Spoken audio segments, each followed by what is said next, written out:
Really intense debate with someone last night who thought that America, the West, and Europe were essentially the most evil constructions of human history. That every single evil thing that had ever happened in the world since the 1600s essentially was laid at the feet of the West and Europe and eventually America when it was formed, and that continues to this day. That the West and America are exploiters. That almost they have this, you might say, genetic propensity.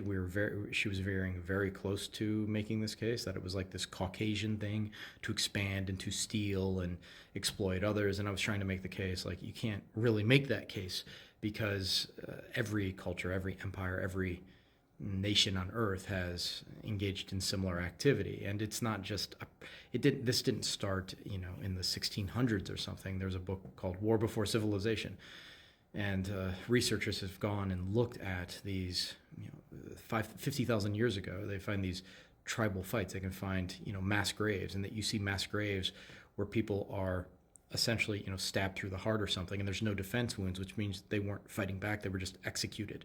Okay, so this violence, this desire to oppress is not something that is unique to the United States or the West. But I was trying to make the case that, like, look, America, the West, Europe is one of the reasons the West has kind of become the global dominant power is because of all of our inventions, and that includes our philosophies, the philosophies we developed. So I kind of made a list here. I'll read it just very briefly of why the West has been so dominant.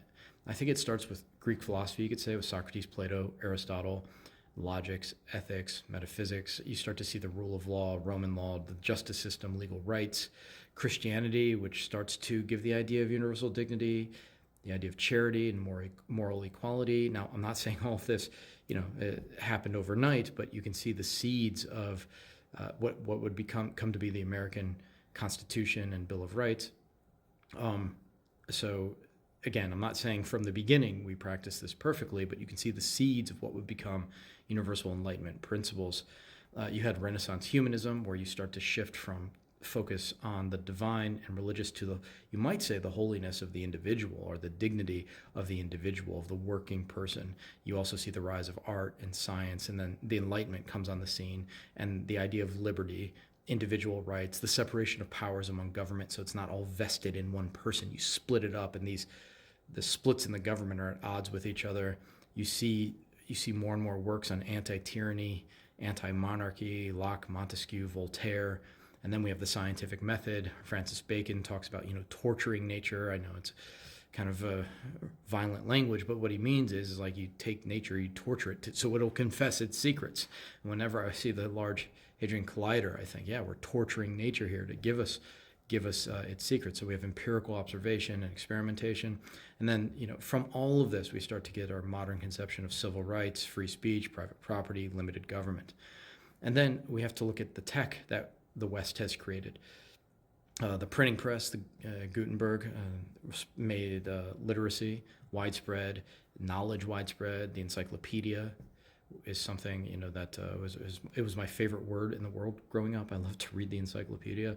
We had clocks and mechanical timekeeping, which helped with navigation, finding longitude. It helped with scheduling, and this helped with industry. We had the compass, the astrolabe, the sextant enabled exploration and global trade, not to mention the steam engine and the industrial revolution. We have mass production, railroads, modern cities. There's electricity. We think of people like Faraday, Tesla, and Edison, the light bulb. This revolutionized work, communication, life. And we get the telegraph, the telephone, the internet. We have global instant communication. We get the ICE engine, internal combustion engine, cars, planes, so mobility, we can move. And then, not to mention nuclear power and physics, energy, deterrence, nuclear weapons, while evil, since World War II, since they were used, has prevented World War, you might say. Not to say that can't change. And then, of course, we're conquering space. And then we have to think about like science and medicine, all the advances in modern medicine, vaccines, antibiotics, surgery, germ theory, physics and math, Newton, Einstein, Leibniz, calculus, and quantum theory, quantum mechanics. All of this is coming from the Western world. There's space exploration with satellites, GPS, moon landing. It's not to say other countries didn't do certain things. Asia hasn't contributed. I'm not saying that. I'm just saying the bulk I think it's a fact that the bulk of innovation and invention has come from the West, and that's why we are ahead. It's not necessarily exploitation. Computer science, we have people like Turing, von Neumann, Silicon Valley here in America, the biotech and genetics industries, the discovery of DNA, CRISPR technologies, etc. We should talk about political, I'll wrap up with this, political innovations, constitutional democracy, the rule of law, checks and balances. It's the rule of the people in a representative democracy. And I was just reading about Lincoln, one of Lincoln's main concerns, right, during the Civil War was, if we fail here, we're sending a message to all the monarchs around the world that the people themselves are not fit to rule. It would open the doorway for kings to return, right? That the people aren't fit to rule. And that's why I really despise the woke left and the alt-right, because they give a bad name to our system of government and the door to totalitarianism and the return of a monarch-like system. We talked about freedom of speech, press, religion. I mean, freedom of religion, freedom to believe what you want is something that's really incredible here in the Western world. The idea of universal education is in the Western world. Women's suffrage and equal rights, right? Not to say we're perfect at the beginning, not to say we're completely perfect now, but you can see all of these inventions, all of these innovations, both in the material world and the world of the mind and the world of ethics and morals.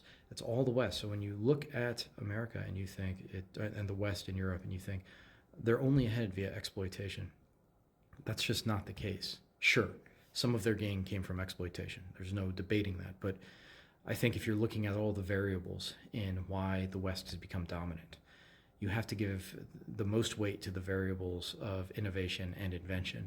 And that's what the West has been very, very good at. That has nothing to do with the genetics of the people. It has nothing to do with the color of the skin of the people. It has to do with the gray matter and the philosophies that won the day, right? Empirical evidence, a certain idea of universal human rights, the philosophy that won in the West.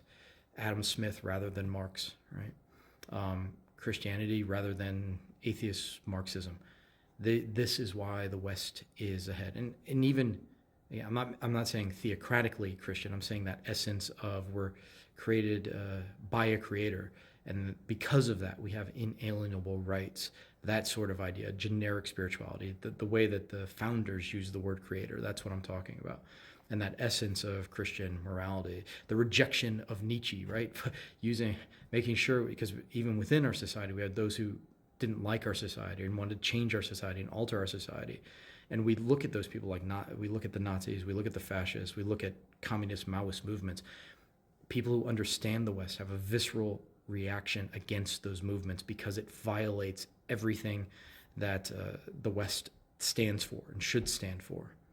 Okay, it violates those Christian impulses. It violates those Enlightenment impulses. So we push back against those. And whenever I worry about the West, I worry when I see movements that are anti-Western arise.